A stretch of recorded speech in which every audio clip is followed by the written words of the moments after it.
This is the Samsung Galaxy Buds 2 Pro. And if anyone from Google is watching and taking notes, maybe don't. This is Samsung's latest, greatest flagship Bluetooth earbud, and it's exactly what you'd expect from a company of that caliber. The case is small, it's light, and it has this beautiful soft touch. Makes it very pocketable, and that soft touch extends to the earbuds inside as well. The earbuds themselves are shaped very ergonomically, and while there is no silicone wingtip, the shape of the earbud itself lends to a sort of wingtip-like design, which actually secures it very firmly in the ear for those intense workouts.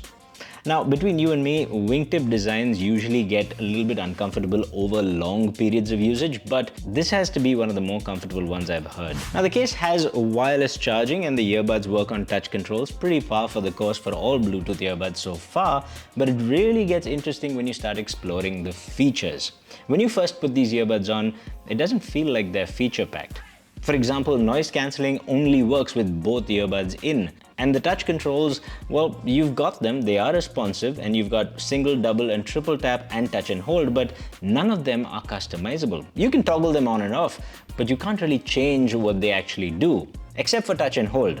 But even then, the only option you have is to bind them to either active noise cancelling and ambient mode selection on one ear and voice assistant on the other ear. Now, unfortunately, that's the level of customization you get. If you choose volume controls for touch and hold, well, then you let go of ANC cycling modes and voice commands, which is ridiculous. Why can't we have it all? Well, it turns out you actually can. A lot of the functionality is actually either buried deep down in the menu system or is named very unintuitively, or both. For example, the touch controls, if you go into settings and if you go under labs, there is a singular toggle switch called double tap earbud edge. If you toggle this option on, it actually activates another gesture, which, drumroll please, is bound to volume control. So now with this toggle on, you can have touch and hold bound to ANC cycling and voice commands on the other ear, and you can still have volume controls by double tapping the forward edge of each earbud, something that is not obviously mentioned in the app anywhere, and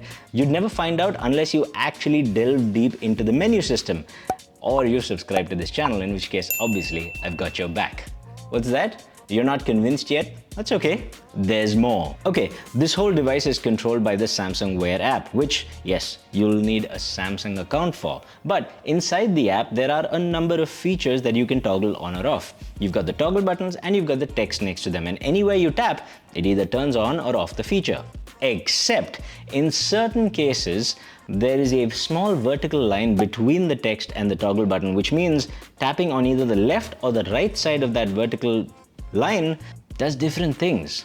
Obviously, tapping on the toggle button will turn it on and off still, but tapping on the text side of things can either sometimes give you a description of the function with, in some cases, a little animation as well, but other times can actually lead you into a sub-menu system that you would have never known even existed.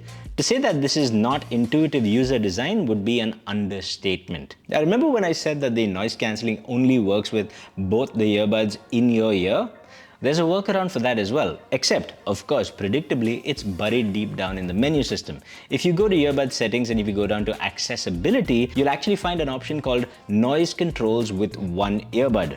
To me, this sounded like you've got active noise cancellation cycling on one earbud, and it turns out it's not that at all. If you turn this option on, you actually get the ability to have ANC on even when one earbud is not in your ear. Seems like a very basic functionality, but for some reason they made it really hidden in the features. I have no idea why they did this, but the weirdness doesn't stop there. You also have a feature called in-ear detection for calls. Basically what that does is, if you've got the earbuds in your ear, it'll route the phone calls through the earbuds. If not, it'll use the phone speaker, which is just normal functionality that's available at the operating system level by default for a lot of Bluetooth earbuds. Why Samsung decided to make it a toggleable feature, I have no idea. Another example is the seamless earbud connection, which is basically multi-point, but with the added benefit of ecosystem lock.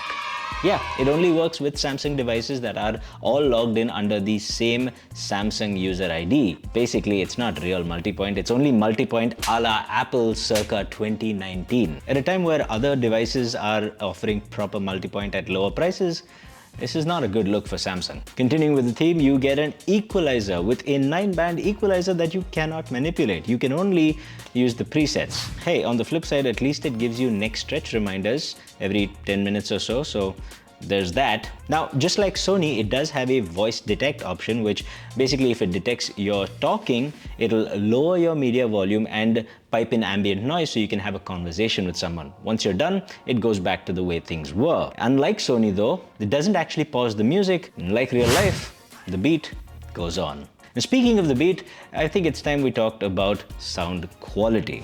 Now, with ANC and ambient sound, two things stick out. Number one, the ambient sound mode is only an amplification. There is no customization here, so it gets really loud and honestly quite uncomfortable sometimes, especially in louder environments.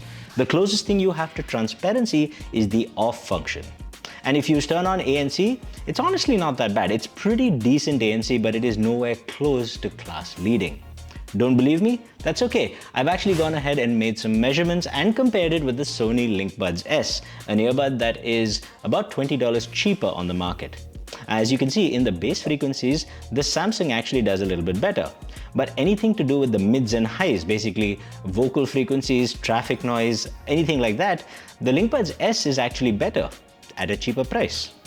You see a theme here? And to top it off, there is no customizability here at all. And this theme of lack of customization follows through in the sound quality as well. Now, sound quality I would say is actually pretty decent. It's not perfect. It's got a nice bass thump as well as that low-end bass rumble that a lot of people will like, followed by a nice clean mid-range where vocals, guitars, everything comes across very nice and clean and crisp.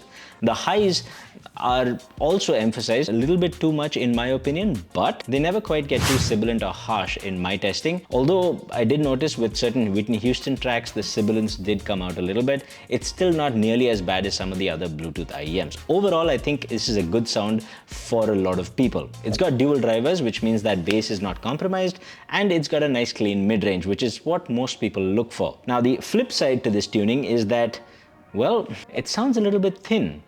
Voices like Adele, Whitney Houston, they don't sound as thick and lush as they should be. They're not bad, it just sounds a little thinner and sharper.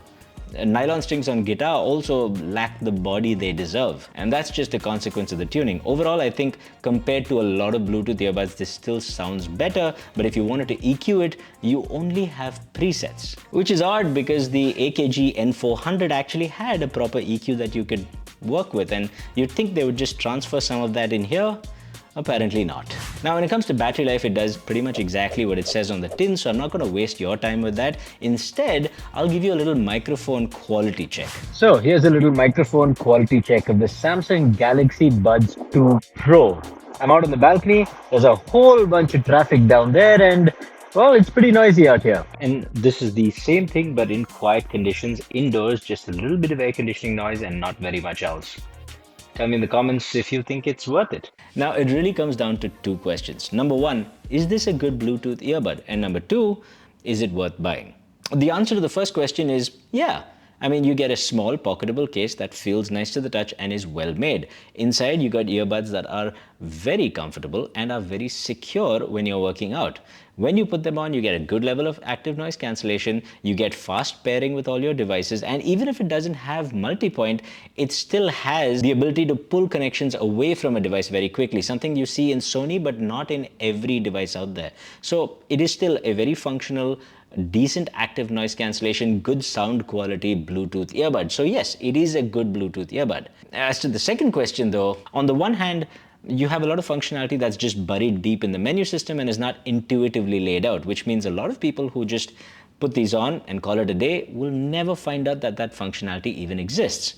Plus, there are other functions that are honestly just basic functions that are presented as features. And you don't have true multi-point, and you don't have class-leading active noise cancellation, which at this price you would expect. So the question then is, where is the Pro? And to top it all off, even for sound quality, not only is there no customization, there's no support for any codec higher than AAC. Again, I ask you, where is the Pro? I think this would have been a perfectly respectable flagship Bluetooth IEM in 2019. But it's 2022 now. And there are a lot of really good options at this price point and lower. Options that either give you more features or do better at the features that this has, or both. So then, who's this for? The only person I can figure out who'd really want this is someone who is a complete Samsung fanboy and is completely in the Samsung ecosystem. Then yeah, this will give you multi-point, this will give you all the functionality you have, and it'll give you the best ANC that Samsung probably has to offer. But it's certainly not the best ANC that the world has to offer. And certainly not the best sound quality, or the codec quality, or the multi-point connection, or the customizations. You get the picture. It's 2022. We have options. Really good ones. You know what's an easy option though? Hitting that subscribe button so that you can catch more of this, and I'll see you in the next one. Stay happy, stay peaceful, stay colorful. Namaste.